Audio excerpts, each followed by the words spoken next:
Allahumma sholli wa sallim ala sayyidina Maulana Muhammadin wa ala alihi wa sahbihi asma'in nama ba'du.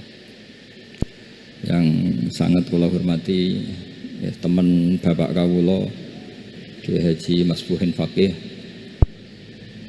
yang terhormat Kiai Haji Robah Maksum, yang terhormat Kiai Haji DRS Abdussalam MM selaku Rektor Inkafa, semua teman-teman dosen hadirin sedanten ingkang kula hormati, mahasiswa-mahasiswi yang sangat saya hormati. Tadi sudah dikatakan oleh MC, di antara alasan saya datang karena bapak saya ini temannya Ki Mas Bukin. Itu salah, memang bukan di antara ya, karena itu memang.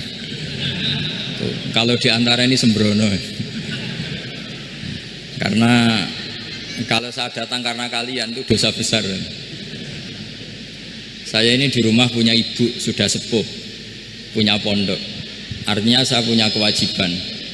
Secara fikih kewajiban itu hanya bisa digugurkan oleh wajibun a'dhamu minhu, oleh kewajiban yang lebih apa? Besar. Kayaknya kalau mahasiswa-mahasiswa di sini tidak cukup untuk mengganti kewajiban itu. Sehingga saya berkali-kali memaklumatkan diri, yang undang saya nggak pernah sepuh itu dosa. Karena menggugurkan kewajiban yang lebih apa? Besar. Jadi teorinya gampang. Kalau ngundang sampean tuh mesti boleh karena nggak punya kewajiban. Jadi di rumah ya nggak punya pondok. Terus ibu sampean kalau sampean di rumah ya sumpek bocah kok nganggur gitu. Jadi fikih itu harus jelas. Saya ini pengagum fikih. Jadi saya di rumah punya ibu, saya ulang lagi, sepuh, butuh perhatian saya dan saudara-saudara saya, punya pesantren, sehingga artinya punya kewajiban. Ini sekaligus maklumat bagi yang ingin ngundang supaya ngukur dosa ndak yang ngundang Gus Pak itu. Bukan kebaikan atau ndak, tapi dosa apa enggak gitu. Artinya bisa menggugurkan kewajiban secara fikih itu hanya kewajiban yang lebih apa? Besar. Kayaknya ndak akan terjadi kecuali temannya bapak saya atau pernah guru-gurunya guru saya. Misalnya Lirboyo, nanti Sakban ngundang saya 2. Begini ya, ini kan abahnya Kiai Mas Buhin juga namanya Faqih, gurunya juga Kiai Abdul Faqih. Saya berharap anak-anak Inkafa ini nekuni utamanya itu fikih. Fikih itu penting sekali. Kata Sayyid Ali yang Shahibu Simtud Durar itu, wabihi qiwamus syariah, yang bisa mengawal syariat itu hanya fikih. Fikih itu ya kalau yang paling gampang tentu kita misalnya punya Fathul Qorib, Fathul Mu'in, Fathul Wahab. Tapi yang faham betul, mesti faham itu ngelotok setengah hafal. Jangan bawa kitabnya tok, sementing sekian semester terus selesai. Itu sama-sama dosa, itu dosanya ya dosa, mahasiswanya juga dosa. Karena sudah terlanjur sarjana agama, ternyata nggak bisa, itu kan mendingan tidak sarjana agama. Itu saya tak cerita sama Kiai Robah, itu ada fatwa kiai juga wali. Suatu saat ada penyanyi dangdut top terkenal di Indonesia itu nyanyi dangdut, ya penyanyi ya dai, entah itu hakikat entah majas tidak tahu. Itu kiai itu fatwanya lucu, kalau kamu datangi dia pas main dangdut masih saya beri izin, tapi kalau datangi dia pas pengajian itu tak larang kata. Kan santrinya jadi eskal, ini pas pengajian dilarang, pas dangdutan kok malah dapat izin. Tapi bukan berarti halal ya, dapat izin. Dapat izin kan potensinya bisa karena dilarang lah ya tetap belerot. Terus suatu saat si santri ini setengah wali, tidak wali tapi setengah. Lama-lama itu memahami gurunya, ternyata sirinya begini. Kalau seorang penyanyi yang tidak pernah ngaji kemudian ngomong agama, itu potensinya itu fadallu wa adallu, sesat dan menyesatkan. Tapi kalau dia sedang nyanyi dangdut, penyanyinya cowok, sama jangan bayangkan dangdut putri, enggak, itu cowok sudah tua lagi. Jadi potensi halalnya ada lah maksudnya untuk, tapi tidak alat musiknya, orangnya. Tapi kalau dia nyanyi itu paling dosanya hanya nyanyi. Saya ulang lagi, murid tadi akhirnya paham kalau datangi pengajian itu artinya ikrar kalau dia seorang dai atau seorang yang layak ngomong apa? Agama. Itu lebih bahaya karena kita santri, apalagi kita doktor atau MM, terus ngekrori orang yang nggak jelas asal usulnya. Tapi kalau nyanyi kan nyanyi saja, sehingga itu menjadi fikih. Bahaya terbesar dalam fikih adalah apa? Mengkaji fikih tidak dari ahlinya. Ya, seorang lagi ya, mengkaji fikih tidak dari apa? Ahlinya. Nah, kenapa demikian? Begini, saya beri contoh. Ilmu fikih itu tentu pertama dari Rasulullah SAW, kemudian bersanad sampai kita atau kita sampai Rasulullah. Itu ngalami sekian ijtihad yang tidak mudah. Saya beri sekian contoh. Dulu Imam Syafi'i itu sukanya sama guru yang miskin, ya, karena rata-rata santri juga miskin, jadi mesti ngidolakan guru yang miskin, karena sesama miskinnya harus berkoalisi. Tapi akhirnya gurunya Imam Syafi'i itu miskin sekali, namanya Muslim bin Khalid Az-Zanji itu miskin, Sufyan As-Tsauri miskin, Sufyan bin Uyainah miskin. Setelah ngaji di Medina itu Imam Malik itu kaya, pas itu Imam Malik sudah kaya. Setiap ketemu Imam Syafi'i dikasih uang. Sampai ketika Imam Malik itu bilang, kamu sudah alim, ilmu saya sudah habis, kamu ngaji sama yang lain. Sama siapa? Kata Imam Malik, orang yang sealim saya sudah meninggal, namanya Abu Hanifah, tapi dia punya murid namanya Muhammad bin Hasan Asy-Syaibani, kamu ke sana. Terus Imam Malik datang ke Baki. Dulu Baki itu pasar rental, ya Grab lah kira-kira sekarang itu. Mengumumkan siapa kafilah yang mau ke Irak. Kita ya Imam Malik, dibayari sama Imam Malik, ini yang antar ke Irak, ke Muhammad bin Hasan Asy-Syaibani. Imam Malik mulai ngeper, guru saya yang miskin tidak pernah nyangoni, guru-guru saya yang kaya sering nyangoni. Mulai memasalahkan kiai miskin gitu, kira-kira seperti itu, mulai masalah gitu. Setelah datang ke Irak di Muhammad bin Hasan Asy-Syaibani itu si Muhammad bin Hasan Asy-Syaibani itu kalau ngitung uang itu di meja tamu. Jadi punya emas lantaan, punya uang, kira-kira kalau Indonesia punya rupiah, punya dolar, dihitung itu di ruang tamu. Kata Imam Syafi'i, saya dengan Imam Malik saja nggak serik, ini lebih kedonyan lagi kiai. Ngitung uang itu di ruang tamu. Terus akhirnya si Muhammad bin Hasan Asy-Syaibani ini ahlul usul, dia pakar usul. Kamu heran sama saya? Iya, kiai kok kedonyan, dia ngomong gitu. Tapi kata Muhammad bin Hasan Asy-Syaibani, kalau kiai tidak boleh kaya, itu tak kayak wong fasik, ben gue demenan, gue mabuk. Oh jangan, nanti dipakai maksiat. Penjenengan mawon kersane digetokan, berarti kiai oleh sugih, pun angsal-angsal. Semenjak itu jadi satu fikih bagi Imam Syafi'i. Ternyata kalau mengharamkan kiai sugih berarti membolehkan yang fasik sugih. Kalau yang fasik sugih bisa dipakai i'anah alal maksiat. Semenjak itu mindset pikiran Imam Syafi'i rubah. Saking rubahnya sampai beliau berpendapat orang bisa beli Alphard, kok beli carry itu haram. Bisa jadi bupati kayak Pak Roba, kok jadi RT haram. Pokoknya gitu. Bisa keren Kak Gus Bak, kok jadi orang pendengar haram. Pokoknya haram terus. Karena dalil beliau al-Islam ya'lu wala ya'la. Coba sampean ridho misalnya jadi orang Gresik dipimpin orang yang nggak sholat, ridho ndak? Ndak. Atau sholat tapi nggak bisa ngaji, ridho ndak? Ketika yang bisa ngaji berpotensi jadi bupati, terus keterusan. Karena Imam Syafi'i keterusan, ya umatnya keterusan. Akhirnya orang-orang Syafi'i itu politikus rata-rata. Ya, makanya sampean jangan kaget sama Baruba. Kakak saya wakil bupati dulu. Putranya Mbah Mun ada yang wakil apa? Gubernur. Dulu Gus Wahid ya menteri agama. Itu asal usul dari perubahan fikih, mindset, cara berpikir Imam Syafi'i. Jadi dulu itu fikih ditemukan itu jelimet, ada perdebatan. Itu tidak hanya pada level ulama, pada level Nabi pun ada perdebatan. Jadi jangan kira Nabi itu tidak debat, ya debat. Nabi itu asal seangkatan itu mesti debat, termasuk debat dengan malaikat. Jadi kalau perlu ya debat sama apa? Karena malaikat itu kan lugu itu gak iso mikir. Karena kalau malaikat iso mikir bisa jadi rektor. Nanti kasihan Pak Salam ini. Malaikat gak boleh jadi rektor. malaikat Israel itu nggak tahu etika. Jadi beliau ketika mau mencabut nyawanya Ibrahim datang, ya Ibrahim, saya ini disuruh nyabut nyawa kamu. Kata Ibrahim, wah kamu itu pasti salah. Kamu tahu saya siapa? Saya ini Khalilur Rahman, kekasih Allah. Masa kekasih membunuh yang dikasih? Ini nggak benar, logika itu nggak benar. Pasti kamu salah. Karena Israel itu tidak bisa debat.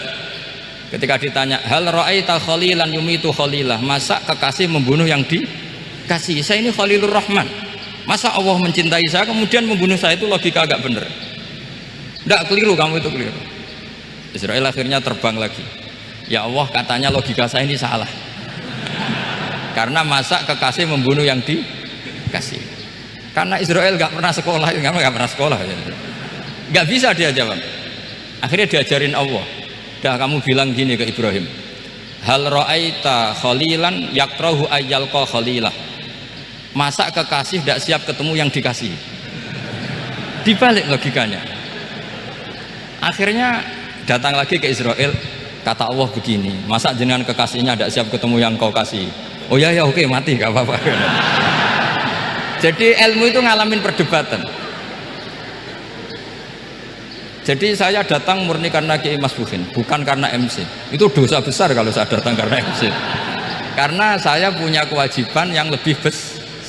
Jadi yang bisa mengalahkan adalah a'dzama minhu, yang super besar kira-kira gitu.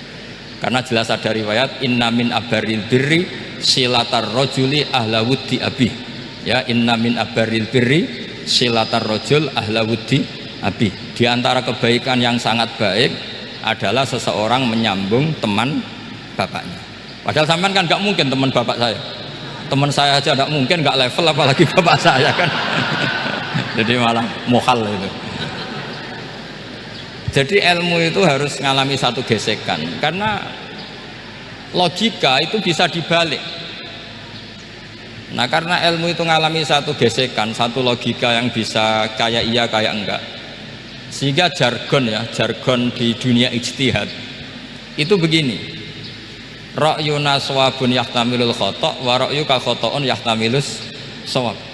Pendapat saya benar tapi mungkin salah, tapi pendapat kamu taruhannya salah dulu tapi yang mungkin benar. Jadi mustahid, kalau kata mustahid itu lucu ngomongnya, itu ra'yuna shawabun yahtamilul khata', pendapat saya tarifnya benar dulu tapi yang mungkin salah. Kalau pendapat kamu salah tapi ya mungkin benar, atau mungkin bisa salah, ya tidak tahu, pokoknya mungkin benar. Nah, kenapa demikian? Begini, di luar masalah tauhid, seorang lagi di luar masalah tauhid itu tentu ada masalah-masalah yang sifatnya ijtihadiyah. Ya, saya ulang lagi, yang sifatnya apa? Ijtihadiyah. Dan ijtihadiyah ini nggak pernah selesai, karena muqtadul hal, konteks kesejarahan maupun konteks kesempatan itu tidak sama. Dulu kiai-kiai itu ngaramkan dasi, ngaramkan celana, karena yang celananan, yang dasinan itu penjajah, sehingga mantasabbaha biqaumin fahuwa minhum.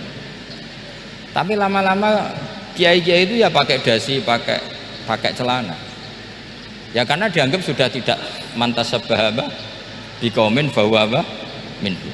Ini ngalami pergeseran. Semua ijtihad itu ngalami pergeseran. Lalu pertanyaannya begini, lalu ijtihad apa Gus yang permanen? Yang permanen ya ijtihad dengan alatul ijtihad, dengan alat-alat apa? Ijtihad. Saya beri contoh misalnya begini. Nabi Musa itu yang ngalami ijtihad. Kata beliau, karena kangen Allah, itu ingin melihat Allah karena kangen. Rabbi arini anzur ilai. Qala lan tarani walakin anzur ilal jabal. Ya sudah, namanya orang kangen ya ingin melihat, ya sudah gitu aja. Sehingga ahli ilmu kalam itu berdebat. Kalau kata ahli sunnah, karena Nabi Musa minta ingin melihat Allah, berarti melihat Allah itu jaiz, mungkin. Karena Nabi gak boleh bodoh meminta sesuatu yang mohal. Maka antipatinya ahli sunnah terhadap pendapat Mu'tazilah itu antipati. Karena menurut pendapat Mu'tazilah Allah itu qadim, Allah itu laisa kamislihi syai'un, sehingga gak bisa dilihat. Pertanyaannya adalah, berarti Nabi Musa meminta sesuatu yang mohal, itu bodoh sekali sampai gak tahu mana mohal mana apa jais. Makanya kata Imam Ghazali, masa Nabi Musa yang nabi nggak tahu kalau melihat Allah itu mohal, sampai minta berarti nganggap itu jais atau boleh. Itu cara pandang orang-orang ahli sunnah apa wal jamaah. Tapi tetap saja sebagian ulama itu ya balelo, yang kayak Mu'tazilah itu ya balelo, cara berpikir pokoknya itu karena kangen, bukan karena mungkin atau tidak mungkin. Jadi nggak mungkinnya tetap tidak mungkin. Terus mereka dalil la tudrikul absar wa huwa yudrikul absar. Nah, sudut pandang ini akan terus.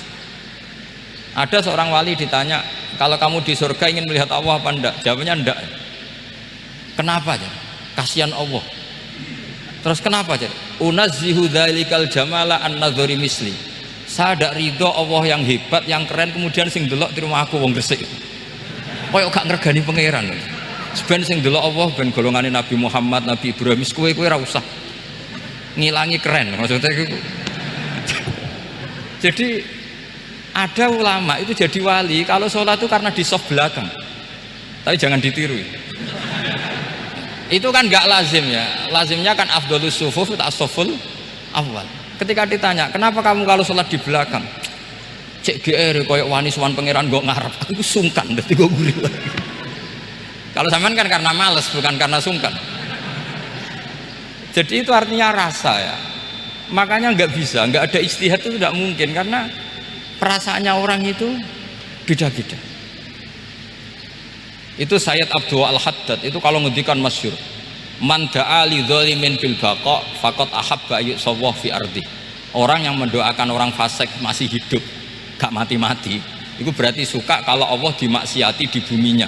Wong fasik kelakuannya rak maksiat, nak mbok dongakno mari, itu berarti kamu ingin Allah didurakani terus menerus karena si fasik masih hidup. Tapi kalau Abdul Hasan As-Sadili cara ngendikan gini, kalimatnya persis. Man ahabba alla yu'sawwahu fi ardi faqad ahabba alla tadhharu maghfiratuh. Orang yang ingin dunia ini steril, gak ada maksiat, maka sama saja berkeinginan tidak melihat luasnya maghfirahnya Allah. Sama-sama wali besar, tapi cara pandang hubungannya dengan Allah seperti itu. Jadi mau tidak mau, istihad itu mau tidak mau. Makanya tidak usah dipertentangkan misalnya cara berpakaian, cara apa, yang penting sesuai aturan Islam ya sudah. Karena ini urusan rasa. Urusan apa? Rasa. Itu Syekh Hasan Basri itu sering jagungan sama Robiah Hadawiyah. Itu secara fikih salah. Tapi pas itu ulama fikih ditanya, kenapa Anda tidak komentar terhadap dua wali besar yang sering ketemu? Andai kan semua santri seperti itu akan saya halalkan, kata. Karena nggak mungkin punya nafsu. Sehingga fikih dulu memang masih asli. Kamu lihat di takrib misalnya, lelaki melihat perempuan itu nggak boleh kecuali sekian alasan. Termasuk boleh itu li taklim karena mengajar, atau lil muamalah. Lah ini yang mulai masalah. Ada warung kopi, penjaganya cantik, santri-santri ngopi, ini lil muamalah kan kasus ya. Mau disalahkan tuh ada takbirnya, mau dibenarkan ini jelas fasik kan, jelas fasik. Matanya sudah fasik sebelum itu ditambah itu, jadi fasiknya permanen. Nah pertanyaannya adalah, kalau kamu ngajar mbak-mbak kemudian hafal yang cantik yang enggak, itu taklim lin nazar apa nazar li taklim? Itu taklim apa modus? Makanya kalau ngopi cari bakul yang cantik, itu muamalah untuk nazar apa nazar untuk muamalah? Loh, kalau saya ngopi dengan kirobah pasti halal. Karena begini, berjalan saja bareng capek, nggak tahu itu warungnya siapa, terus berhenti ngopi, kebetulan bakulnya cantik. Nah itu mungkin halal karena kan saya tidak milih-milih, ingin ngopi kebetulan bakulnya cantik. Kalau kamu kan nggak apal daftarnya. Wah itu mesti haram itu mesti haram itu. Karena berarti kan kamu menjadikan ngopi ini modus. Gue jagani nak takok pangeran, lo kok nazar muamalah Gusti muamalah. Itu mesti modus. Maka fikih itu harus dikawal oleh tasawuf. Kalau enggak, semua hukum fikih bisa diakalin. Makanya Imam Bukhari punya satu bab namanya Kitabul Khiyal, bab mengkhilaf fikih. Beliau itu antinya sama Abu Hanifah itu luar biasa. Nggak ada ulama dibenci Imam Bukhari kayak Abu Hanifah. Masyhur itu. Untungnya beliau nggak menangi Abu Hanifah. Kalau menangi geger terus ya. Bisa bahsul masail terus ya. Itu Abu Hanifah itu ulama yang suka khilah. Khilah itu ngerekayasa hukum. Misalnya begini, saya ini puasa agak lemes, ujian agak lemes, apalagi kiai serapati di duit, santri beling-beling lemes ya. Apa mangan nih kan, poso-poso kok mangan kan gak keren. Supaya saya bisa makan dan halal, saya bisa ngajak Kiai Robai ya jalan-jalan, jalan-jalan nyari yang jarak 2 marhalah, ya sudah. Terus bisa makan. Kalau ditanya Allah kok makan, musafir. Jadi bolehkah insya'us safar menciptakan pergi demi untuk supaya boleh iftar? Boleh enggak cara jenengan? Coba kok enggak boleh, alasannya apa? Kan pergi. Perginya juga enggak maksiat. Itu khilaf. Tapi Sayyid Muhammad, Abuya Sayyid Muhammad, Muhammad bin Alawi, Sayyid Muhammad itu membela Abu Hanifah, artinya membela jangan semua khilaf itu diharamkan. Karena itu cara, saya ulang lagi, karena itu cara untuk mengawal bahwa hukum Allah itu luas. Karena kalau nggak ada khilaf itu ya kita kesulitan. Kita kesulitan. Misalnya begini, ini penjelasannya, makanya kita harus sering mendengar. Saya itu dulu masih sangat fikih itu protes, kenapa ada poluan polisi wanita? Itu kan pekerjaan cowok ya, pekerjaan pria. Tapi setelah mendapat penjelasan dari polisi itu alasannya masuk akal, Gus. Kadang-kadang orang nakal itu menyembunyikan narkoba itu di alat wanitanya. Itu kalau semua lelaki polisi kayak jenengan itu kan masalah itu. Sehingga memang harus ada polisi wanita karena sebagian pengedar narkoba itu perempuan dan menyembunyikannya di tempat itu. Kalau semua polisi cowok kan nggak kebayang. Sehingga kita akhirnya mendengar membolehkan polisi itu wanita. Ada wilayah yang harus wanita. Begitu juga ada pertanyaan, kenapa sih dokter kandungan itu cowok? Saya punya banyak santri yang muhibin saya itu dokter kandungan. Tak tanya, kamu itu kok cowok kok jadi dokter kandungan, kan pekerjaannya seperti itu. Dia jawabnya lucu, dari 10 yang tes jadi dokter kandungan itu yang cewek itu lulus 2, yang cowok lulus semua. Karena ketika cewek dites melihat ketuban pecah darah itu langsung pingsan. Sehingga yang secara psikologi dablek itu kan memang lelaki. Jadi serah wongnya sewakit santai. Kadang nggak lahir-lahir dintaini nang jopo rokokan santai. Itu kalau cewek yang jadi dokter kandungan itu nunggu jam 11, jam 4 sudah pingsan. Nah ini cerita, bukan berarti saya menghalalkan, enggak. Kita harus mendengar, saya ulang lagi, kita harus apa? Dan itu setelah mendengar itu nanti jadi disiplin ilmu, yaitu namanya fikih. Saya berkali-kali cerita di mana-mana cerita, fikih itu harus dievaluasi karena ini masalah furu'iyah. Saya berkali-kali cerita di mana-mana cerita. Hukum berteman orang fasik gimana? Pasti orang jawab haram karena takut ketularan orang fasik. Tapi kalau dibalik, hukumnya bina orang fasik gimana? Ya baik, umatnya Nabi bisa bina kalau berteman. Kamu bisa bina orang fasik tanpa berteman? Gak bisa. Jadi kalau dibalik, hukum berteman orang fasik gimana? Haram. Hukumnya bina orang fasik baik, bisa bina kalau berteman. Berarti berteman orang fasik ya terus nanti pada level lapangan sih gampang. Kalau yang soleh membina yang fasik dan yang fasik ketularan yang soleh, maka ternyata baik. Kalau yang soleh ketularan fasik ya berarti ternyata buruk. Tapi kan hukum masa nunggu kenyataan, kan jadi nggak hukum. Di mana-mana hukum itu kan ada asumsi, karena ini masalah ijtihad. Nah itu yang dilakukan para ulama kita. Jadi sampean harus mengkaji fikih secara detail, karena tidak hanya kita yang khilaf. Nabi-nabi juga khilaf dalam menentukan dakwah ilallah. Wali-wali kita kayak Abdul Hasan Asyadili sama Sayyid Abdul Al-Haddad itu juga khilaf. Imam Ghazali ya khilaf. Imam Suyuti itu kalau ketemu Al-Qastolani itu saling tidak nanya, saking nggak cocoknya, masyhur itu. Jadi ulama ya ora cocok. Bedanya nak saiki perkara partai. Kalau orang dulu enggak, karena pakai asumsi karena memang susah. Nggak misalnya memang tak bedai, tak beri yang nggak misalnya ada orang rukuk kemudian ngentut, itu sholatnya batal apa enggak? Enggak, jawab saja. Enggak, orang sholat kemudian pas rukuk kentut atau kelihatan auratnya, sholatnya batal apa enggak? Batal. Lah itu keliru nih sampean, itu salah dosennya mesti itu. Pertanyaannya gini, yang dikatakan sholat itu kan aqwalun wa af'alun muftatahatun bitakbir muftatamatun bitaslim. Lalu ketika sampai rukuk apa sudah namanya sholat? Jika kamu katakan batal, namanya sholat aja belum kok sudah kamu katakan batal itu.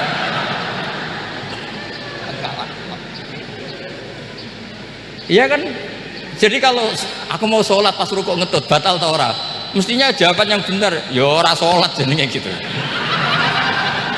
Karena kalau dikatakan sholat, definisinya harus sampai salah.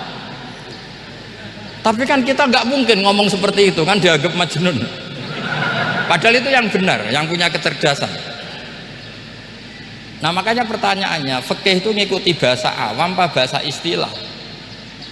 Kalau ngikuti bahasa awam ya kayak tadi, sholat kok pas rukuk kentut maka batal. Sebenarnya yang batal itu sholatnya apa rukuknya? Nah makanya terjadi perdebatan. Kalau yang pakar-pakar usuli itu salah istilah itu nggak mau. Saya ulang lagi, kalau pakar-pakar usuli itu salah istilah itu nggak mau. Terus misalnya tak beri contoh lagi, kalau imam itu sudah salam pertama itu yang rukun kan salam pertama, berarti setelah salam pertama imam sudah keluar dari sholat apa belum? Sudah kan? Yakin? Ya sudah. Sekarang sama tak bedai. Lalu makmum itu kesunatan langsung berdiri apa nunggu imam salam kedua? Enggak, jawab satu. Nunggu salam kedua kan? Itu kriminalnya sampai Anda dalam sufi itu. Kriminalnya begini, berarti Anda membolehkan makmum bergantung sama orang yang sudah tidak sholat. Kata kamu setelah salam pertama dia sudah tidak sholat, berarti kamu menginstruksikan makmum berhubungan dengan orang yang sudah tidak sholat, karena sudah keluar dari sholat ketika salam pertama. Kalau kamu didebat gitu gimana jawabnya? Pusing kan?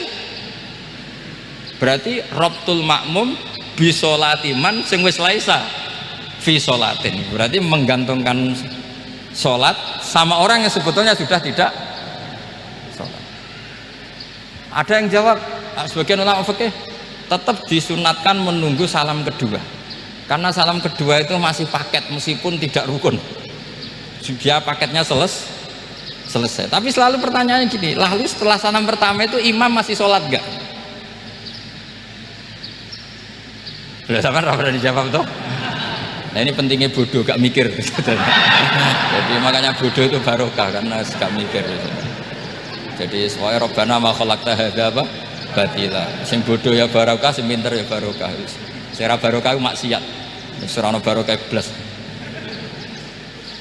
Maka kan fikih itu seperti itu. Jadi ada disiplin, di situ ada disiplin ilmu. Yang kadang kita tidak cocok. Makanya Imam Syafi'i sendiri ngendikan, kadang beliau dengan gurunya, dengan Imam Malik sampai ngarang ikhtilafu Malik. Beliau punya data yang beliau itu sedang nggak sama dengan gurunya, yaitu Imam siapa? Malik. Karena mindsetnya itu beda. Tidak sampai misalnya saya tanya, sholat itu harus menghadap kemana? Tidak, jawab saja. Kiblat kan? Ukurannya apa coba? Namanya madhep. Wajah apa dada? Imam Syafi'i milihnya dada. Sekarang praktekkan dalam dialog keseharian. Saya jagungan sama Kiai Roba seperti ini, terus wajah saya begini, madhep enggak? Nah itu masalah. Terus pertanyaannya, madhep dengan dada itu fi sholat apa fil qiyam?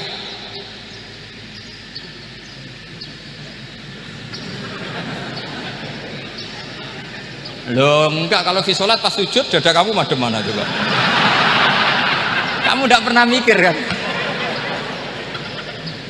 Ya madhep pakai dada itu kan kalau berdiri, kalau rukuk sama sujud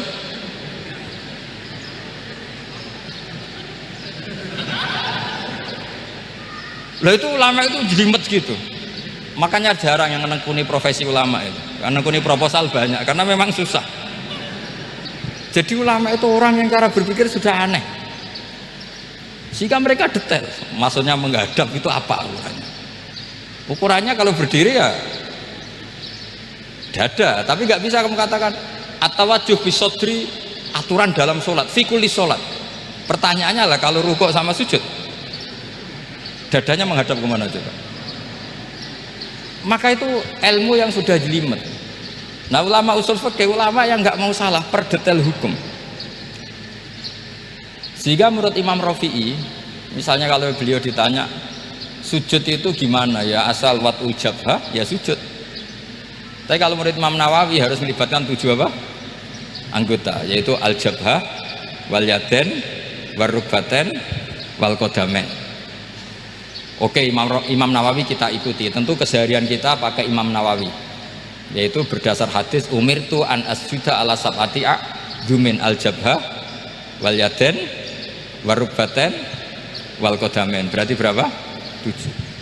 Tapi pernah saya cek di kitab karangannya Imam Syafi'i, ketika beliau ngendikan saya suka kalau orang sujud itu melibatkan 7 anggota berdasar hadis ini. Tapi kata beliau wayah tami itu dan bisa saja sujud yang watul jabhah itu sudah cukup.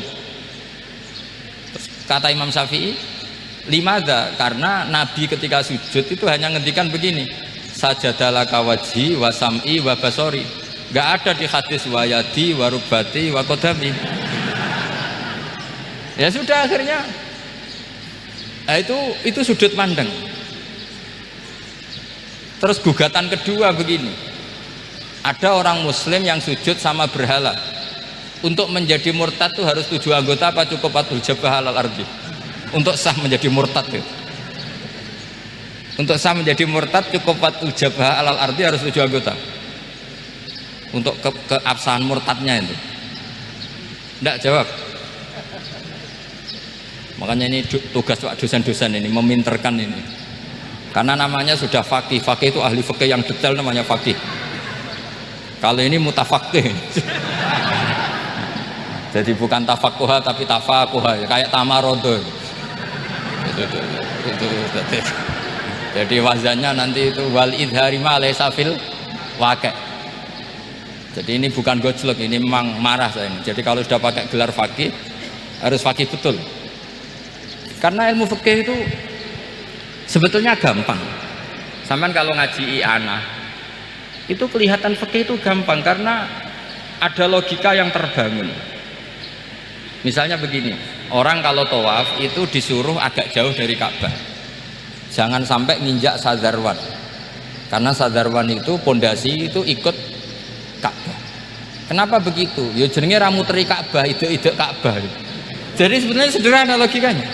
Sing jenenge muter itu di luar itu kita muter. Nah kalau nginjak pondasinya namanya gak muteri Ka'bah tapi ide-ide Ka'bah. Ya jadi sederhana sebetulnya, ya masuk akal. Jadi fikih itu enggak ada yang iskal, sebetulnya masuk akal. Tapi karena kita nekuni itu tidak serius, maka terus jadi paradok. Saya beri contoh lagi, ini sebagai penghormatan saya sama Kiai Mas Bukin, karena ini sudah namanya fakih. Kalau ada ayam jago ditabrak truk terus kejet-kejet, andai kan dibiarkan pun mesti mati karena gerakannya sudah harokatul madbuh. Terus kamu sembelih, itu halal apa enggak? Enggak jawab, ayam jago loh. Kalau kamu katakan halal, dia sudah tidak punya hayatun mustaqirroh, kehidupan yang permanen. Andai kan kamu biarkan pun 1 menit lagi meninggal. Kejet-kejet kan mau prosedur saja, maksudnya pantasnya mati yo kejet-kejet sih, tapi sebetulnya sudah pasti mati. Maka ini ada 2 ulama. Kalau kata Imam Malik tetap namanya halal karena ruhnya masih di situ, sehingga ketika kita nyembelih ya nyembelih hewan yang hidup. Yang namanya nyembelih itu pokoknya mematikan yang punya ruh, sementara saat itu rohnya masih di situ, meskipun 1 menit lagi pasti mati. Tapi kalau mazhab Syafi'i enggak, ini sudah harokatul madbuh, tidak punya hayatun mustaqir.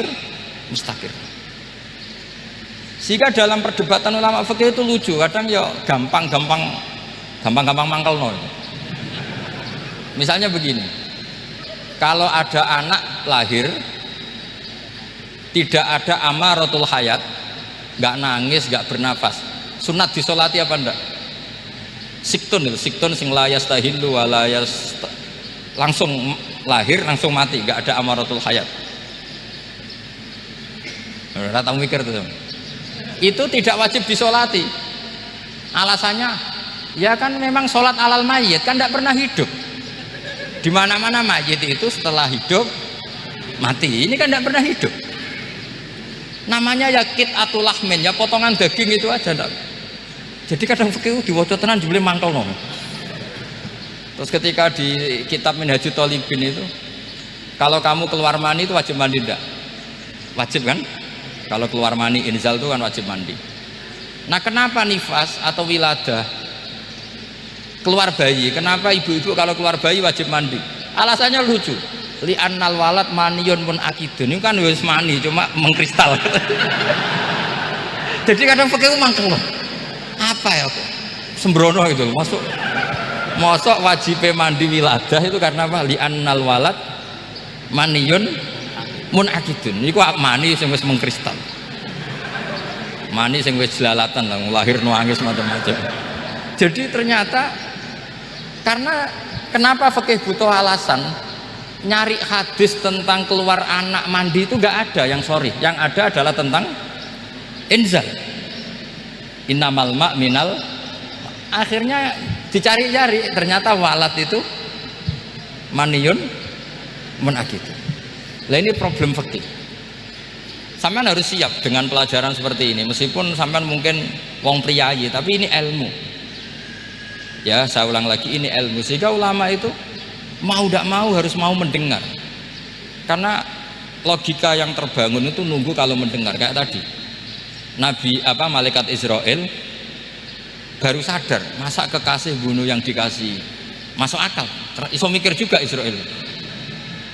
Kalau sama sampean sih nggak nerima, tetap selonang-selonang. Ini masalah Ibrahim Khalilur Rahman. Sehingga kita di alasan fikih itu harus kita dengar. Saya dulu itu, saya sampai sekarang itu sama, kalau bayi lahir masih sudah berbentuk bayi, saya sendiri berpendapat sebaiknya disolatin. Kalau sudah berbentuk apa? Bayi, meskipun tidak apa? Tidak nangis, tidak ada amaratul hayat.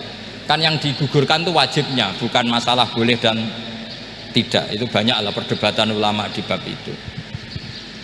Saya beri contoh lagi perdebatan ulama. Ini contoh-contoh fikih karena ini khusus penghormatan status fakih tadi. Itu kalau ada orang mati jenazah itu. Jenazah itu kalau sholat, itu kan umumnya jenazah di depan, kita nyolati di belakang. Itu yang mengatakan begitu ya tidak punya alasan, ya taunya mulai dulu begitu, di mana-mana nyolati jenazah, jenazahnya di depan. Tapi di kitab Mahali jelas diterangkan, kata kaul sani tidak wajib.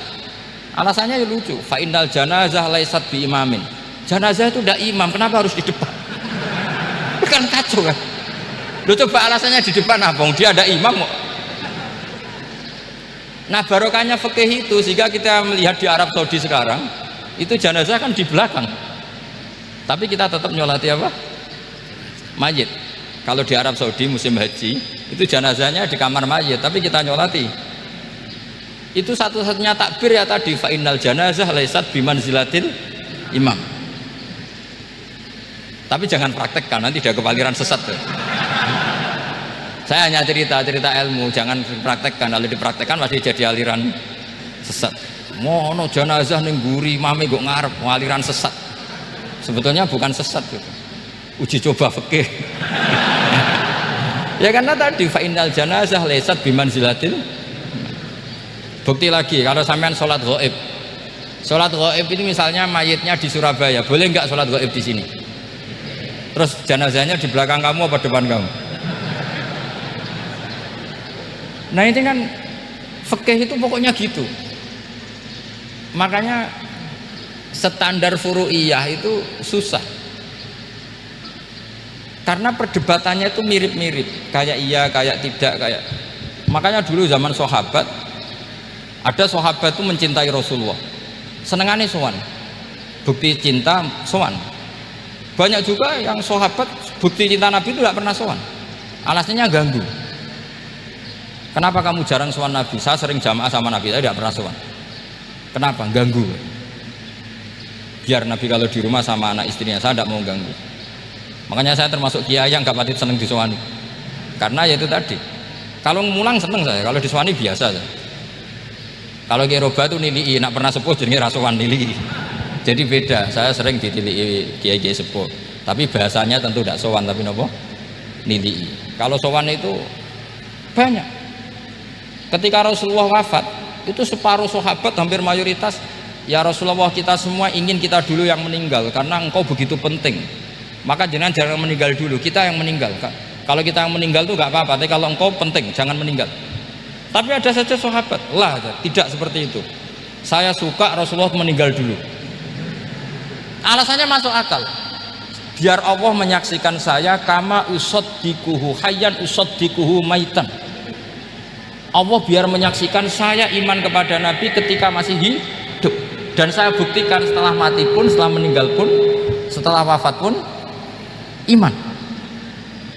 Jadi ternyata baisnya itu supaya orang tahu bahwa iman kita kepada Nabi itu iman yang super, sehingga ketika beliau sugeng ya kita iman, setelah wafat juga kita iman. Kai usaddikuhu maitan kama usaddikuhu hayyan, supaya saya mentasdikkan beliau setelah meninggal sebagaimana kita mentasdikkan beliau saat masih hidup. Dan ternyata Allah ridho dengan perkataan sahabat itu. Kenapa Allah ridho? Karena menjadi pelajaran bagi orang-orang yang ditakdir gak menangi Rasulullah SAW. Tetap mereka iman. Jangan kayak setan. Setan itu kurang ajar betul kalau iblis itu. Masyhur itu. Iblis itu nangis-nangis neng Nabi Musa. Iblis itu takutnya sama Allah itu luar biasa. Sampean kalah. Iblis itu setiap ketemu malaikat, karena dia ngerti alam gaib, mesti apa itu? Kama sali syaitani id qala lil insani kfur falamma kafara qala inni bari'um minka inni akhafu wa rabbal alamin. Jadi setan iblis itu paling sering bilang inni akhafu wa rabbal alamin, karena iblis itu tahu surga, tahu neraka, tahu kekuasaannya Allah. Jadi takutnya sama Allah luar biasa. Makanya setiap dia mengajarkan kekafiran, setelah orang itu kafir gimana? Inni bari'um minka inni akhafu wa rabbal alamin. Saking takutnya sama Allah, suatu saat iblis ini datangi Nabi Musa karena tahu Nabi Musa itu kalimullah, orang yang bisa komunikasi langsung dengan Allah. Ya Musa, ya kalim Allah, saya ini makhluk, saya takutnya sama Allah luar biasa, tolong rayukan Allah supaya nerima tobat saya. Karena dirayu terus, lama-lama Nabi Musa bilang oke, tak rayukan Allah sama Allah. Karena Musa kekasihnya, ya Allah, iblis dulunya ingin tobat, tolong dikasih hak tobat. Kata Allah oke, dia bisa tobat asal mau sujud di makamnya Nabi Adam, karena kesalahannya dia gak mau sujud sama Nabi Adam. Semenang Nabi Musa karena ada cara untuk iblis menjadi tobat. Dikasih tahu sama Nabi Musa, alhamdulillah kamu diterima tobatnya. Syaratnya apa? Sujud ke kuburannya Nabi Adam. Wah, iblis kata aslinya terus asjuduhu maitan wa qad la asjuduhu hayyan. Oh, zaman urip aku ora gelem, pomene wis mati. Oh, dasar setan itu. Zaman urip aku ora gelem, wis mati kok kon sujud. Kumat maksudnya terus, ya sudah, terus sampai sekarang akhirnya. Kalau sekarang sudah tidak mungkin lagi karena nggak ada Nabi Musa sudah. Jadi ijtihadnya sahabat melihat wafatnya Rasulullah itu beda-beda, dan ternyata semuanya diridhoni Allah. Karena ternyata yang suka Nabi wafat dulu adalah ingin supaya umat Islam tetap mencintai beliau, iman sama beliau, tasdik sama beliau, sebagaimana tasdik zaman sugeng. Makanya kita harus mencintai guru-guru kita. Uhibbuhu maitan kama uhibbuhu hayyan. Saya sampai sekarang itu ya merasa Mbah Mun itu tidak meninggal. Saya masih merasa kalau bapak saya tidak meninggal, karena kita mencintai beliau-beliau ketika hidup dan ketika wafat itu sama. Karena beliau-beliau sama kita juga seperti itu. Rasulullah itu ketika mendekati wafat, ya bahasa halusnya intaqala ila rafiqil a'la. Itu Nabi kalau ngedikan tuh rileks sekali. Hayati khairun lakum wa wafati khairun lakum. Cung aku nak urip ku ya apik, engko nak aku wis kapundhut ya apik. fa amma hayati fali asunna lakum as-sunan. Sebagian riwayat fa innakum tuhadditsuna anni wa uhadditsu ankum. Kalau saya masih hidup, saya bisa mengajarkan kamu sunnah, mengajarkan kamu tradisi-tradisi yang benar. Dan ketika aku mati, ketika aku sudah wafat, maka saya jejer Allah, kata Nabi. Saya berdampingan dengan Allah, maksudnya dekat Allah. Tentu bila kaifin walan hisor. Terus sudah fa inna amalakum, amal-amal kamu diperlihatkan ke saya. Berhubung saya sudah dekat Allah, kalau amal kamu baik, saya muji Allah. Kalau amal kamu buruk, saya langsung mintakan ampun kepada Allah. Jadi Nabi rileks sekali. Artinya saya hidup bagus karena bisa mengajarkan kamu as-sunan wasyara'i. Kalau saya wafat karena saya dekat Allah. Kalau kamu baik, saya muji Allah. Kalau kamu buruk, saya mintakan ampun kepada guru-guru kita juga seperti itu. Justru setelah wafat, beliau-beliau punya kesempatan dekat sama Allah, dekat sama al-malail a'la, sehingga mendoakan apa? Kita. Nah, terus kata Sayyid Muhammad, wala taqulu lima yuqtalu fi sabilillahi amwat. Kamu jangan pernah berkeyakinan atau berpendapat atau berkomentar kalau orang-orang yang mati fi sabilillah adalah berstatus apa? Mati, amwat. Kalah.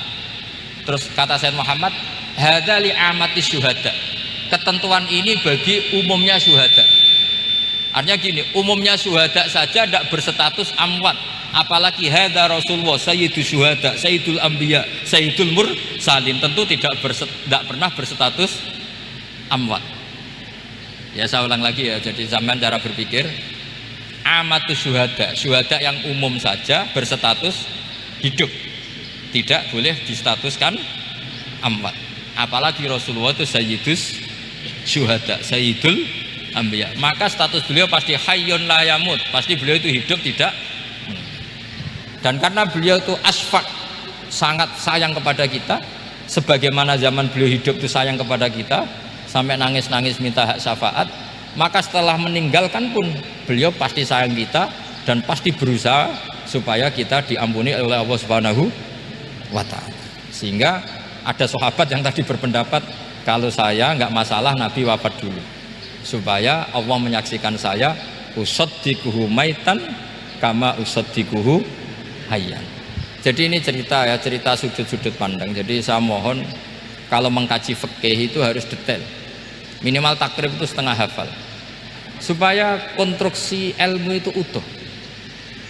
Ya, sama lagi konstruksi ilmu itu, karena ilmu itu mesti ada yang apa ya, ya rodok setengah salah itu, tapi disalahno ora kena. Ndak sampean tak bedheki, nak pancen bener langsung tak angkat jadi rektor. Nak bener tuh. Coba rukun sholat pertama itu apa coba? Rukun sholat pertama. Niat. Niat sama berdiri dulu mana?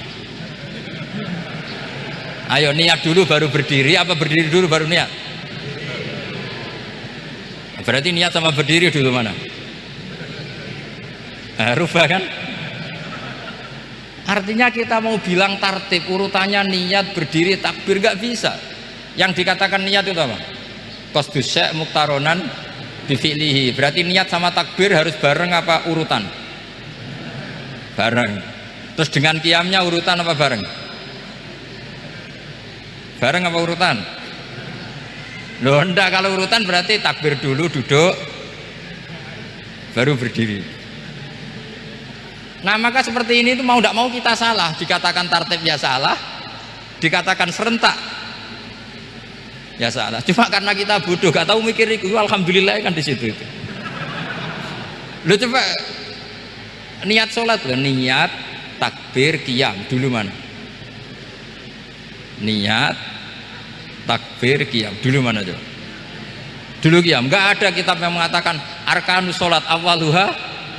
Oh, dianggap kitab kriminal.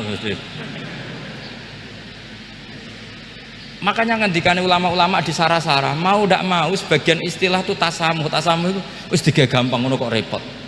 Karena kita tidak bisa detailnya. Coba misalnya puasa Ramadan itu wajib apa? Tabyitun niat, nginep no niat. Sing darani nginep itu umure lama apa enggak? Lama kan? Sekarang sebelum 2 menit kamu baru niat, sah apa enggak? Sah. Itu sempat nginep apa enggak 2 menit itu? Enggak sempat kan. Jadi ilmu itu makanya kata ulama-ulama pokoknya ilmu itu mesti ono unsur tasamuh. Tasamuh itu ya tiga gampang. Apa? Tiga gampang. Misalnya Imam Syafi'i berpendapat mashu ba'dir roksi, itu kata beliau walau sa'rotan fi hadir roksi, meskipun satu rambut asal masih di wilayah kepala, tapi kalau rambut itu dikeliwir dibasuh di sini nggak sah karena sudah keluar dari batas apa kepala. Imam Syafi'i cara berpikir kan yes ngene iki jenenge basuh sirah, tapi cara Abu Hanifah enggak, ya enggak, yang namanya megang kepala itu ya minimal 1/4 lah. Masa gitu dikatakan megah? Lalu ulama usul fikih itu berdebat. Sesuatu itu sesuai masodaknya. Masodak itu yasduku alaihi kadza, yaitu ini tadi saya cerita ke Ibu Khen tentang ngaji Jamul Jawame. Ini ilmu yang di Jamul Jawame. Sesuatu itu ukurannya mayasduku alaihi kadza apa dengan takrif definisi. Misalnya gini, sholat itu batal dengan makan. Kalau kamu sholat makan batal nggak? Nggak, jawab saja. Batal. Itu satu upo apa satu piring? Nggak, jawab saja. Satu upo sudah batal. Sekarang bab makan di ngurmat tamu. Cung tamuku keimangan. Iku sak upo apa sak piring? Lah ini kan tidak fair, di bab tamu makan satu piring tapi di bab sholat satu upo. Maka pertanyaannya, lalu penamaan sesuatu itu berdasar masodak mayasduku alaihi ismu kadza atau berdasar uruf?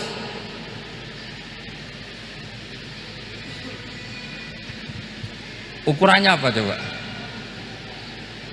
Maka terus jadi perdebatan. Nah ini di sini ini pentingnya ulama karena ya sekarang saya bedai sekarang.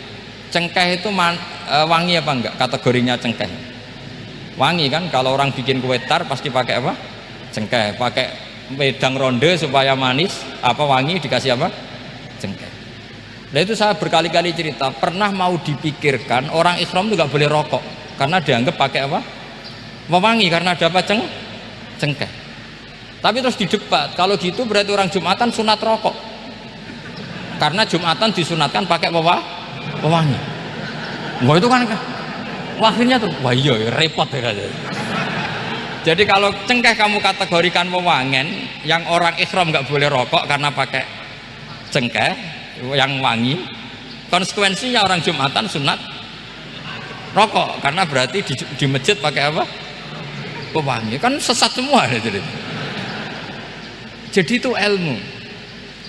Makanya selain fikih mateng itu ada ilmu yang namanya usul fikih. Usul fikih itu yang neliti itu mayasduku alaihi kadza. Jadi yus ngono iku darani ngono.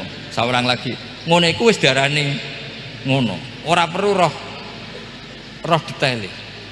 Ya saya ulang lagi, ora perlu roh detail. Makanya Abu Hanifah itu misalnya basuh wajah, wis angger kecelok ngene iki basuh wajah. Nek Imam Syafi'i kan detail, mimbaini mana bitis sya'ri sampai ila somahe udunehi ila dzakon.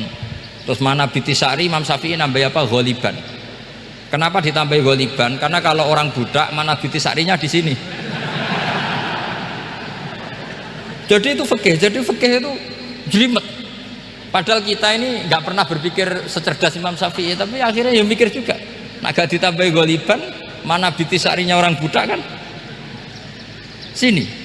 Terus sekarang perdebatannya, orang budak basuh maskur roksi di sini sah nggak? Karena tadi itu wajah apa kepala kan gitu. Kan jadi bingung gitu. Ya makanya ini mukadimah saya supaya sampean lebih disiplin belajar apa? Fikih, dan setidaknya didiskusikan lah kitab-kitab Minhajut Thalibin atau kitab-kitab Mahali, karena di situ nanti ada perdebatan dan perdebatannya itu indah sekali. Kayak tadi ada yang mengatakan jenazah harus di depan, tentu dalam kondisi normal kita ingin jenazah itu di depan, tapi ada kondisi itu tidak normal kayak di Masjid Haram. Lalu solusinya gimana? Ya kita ngikuti kaul sani, fa innal janazah laisat bimanzilatil imam. Tapi kalau di sini normal ya sudah, kita sholat ya normal aja lah. Masa jenazahnya di belakang kamu sholat, nanti jenazahnya iri, sekali-kali di depan aja kok gak boleh gitu. Malah jadi repot nanti. Jadi karena apa ya? Kalau kita mengkaji tidak panjang itu bahaya. Karena ilmu tadi, ilmu itu ada logikanya. Imam Ghazali dalam bab warid sama maurud itu gak setuju sama Imam Syafi'i, dia Maliki. Ya kalau dalam mazhab Syafi'i yang populer kan kalau ada najis airnya sedikit kan dikucurkan supaya al-ma'u itu warid. Kalau warid punya kekuatan menghilangkan. Tapi gak boleh najis diletakkan di bejana yang ada airnya. Airnya namanya maurud. Tapi Imam Ghazali dalam hal itu ngikuti Imam Malik. Gak ada bedanya warid sama maurud. Karena logika Imam Ghazali gini, misalnya ini ada najis ya. Ya mik ini ada najis di sini. Atau sarong lah, contoh paling gampang kan sarong. Ini sarong, najisnya di sini. Kamu kucuri. Ketika kamu kucur, air yang lewat ini kan tidak ada dua kola. Kemudian ketika terkena najis, mutanajis kan? Kalau dia sudah mutanajis, dia punya kekuatan menghilangkan najis apa enggak? Enggak kan, karena dia sendiri berstatus mutanajis. Artinya begini, meskipun ini disorno, itu bukan berarti najis gak campur. Nah terus sampean misalnya bantah, tapi kucurannya wakil, terus nanti semua tersisa hilang. Ya kalau gitu nggak ada masalah kan, pertanyaannya kan karena banyu itu satu ciduk. Sehingga Imam Syafi'i mengatakan cara berpikir Imam Ghazali, air itu oleh Allah dikatakan mutahhirun, mensucikan. Ya sudah, kalau ada air berarti mensucikan, baik caranya warid maupun maurud. Bukan karena air itu menghilangkan najis, karena tadi logikanya yang sudah kena najis, air ini sudah berstatus mutanajis, berarti pas mulai lewat ke bawah dia statusnya apa? Mutanajis, ke bawah lagi berstatus mutanajis. Misalnya sampean bantah, tapi mutanajis ini kan dihilangkan oleh air di atasnya. Ya kalau ada jaminan air berikutnya bisa menuntaskan. Nah najisnya bandel, gandok kan terus panjang perdebatannya. Makanya kata Imam Ghazali, sudah dalam hal itu saya ikut Imam Malik. Ikut Imam Malik, anggar ana najis kok is disori banyu ne ora mutaghayyir, ya ngono iku jenenge nyucekno. Mergo banyu oleh Allah distatuskan mutahhir, mensucikan. Dadi ora usah bayangno sing jlimet-jlimet. Nah itu namanya masodak. Wis keceluk basuh ambek banyu. Berarti wis keceluk mensucikan. Itu juga satu kefiah dalam usul fikih. Ya sudah seperti itu. Ya kayak sampean kangen anak lah. Kangen anak itu ketemu wis cukup ta ora? Cara sampean wis cukup. Tapi cara anake sampean ketemu tok ra nyangoni. Nah.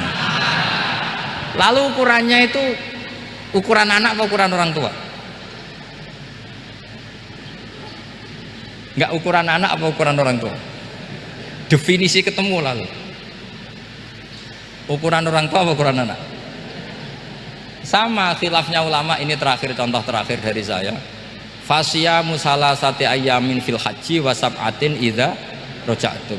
Ada pelanggaran haji yang bayarnya itu puasa 3 hari di musim haji dan 7 hari ketika pulang. Imam Syafi'i berpendapat 7 hari yang idza raja'tum ketika pulang itu orang itu setelah di rumah. Di mana-mana pulang itu setelah di rumah. Tapi menurut Abu Hanifah enggak.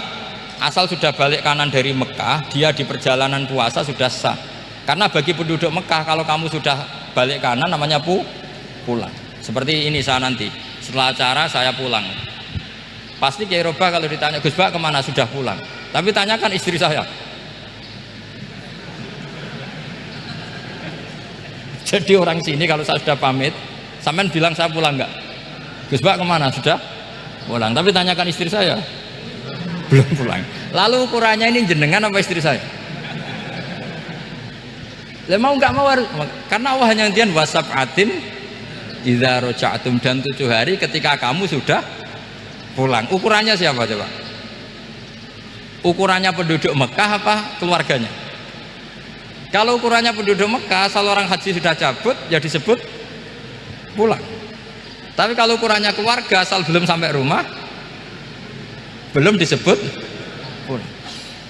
Itu yang seperti kita dulu ketika era Wesel, zaman Ki Mas Bukin, Ki Roba Mondok, saya kan era Wesel. Angger wong tua bar ngeposno, anakku wis tak kirimi kan gitu. Wong wis diposno. Tapi masih 3 hari. Jari anake, durung dikirimi. Bener mana coba? Ya kira-kira seperti itulah usul fikih. Saya mohon anak-anak Inkafa ini mengkaji itu. Dengan status fakih itu orang yang mutafannin, mutabakhir fil fikih. Itu baru disebut apa? Fakih. Kalau enggak namanya apa? Mutafakih. Jadi bukan fakih tapi berpura-pura apa? Berpura-pura ahli fikih. Ya, tentu sekolah ini bukan diciptakan untuk yang berpura-pura fikih, tapi memang benar-benar apa? Fakih. Ya, saya kira demikian. Mohon maaf. Assalamualaikum warahmatullahi wabarakatuh.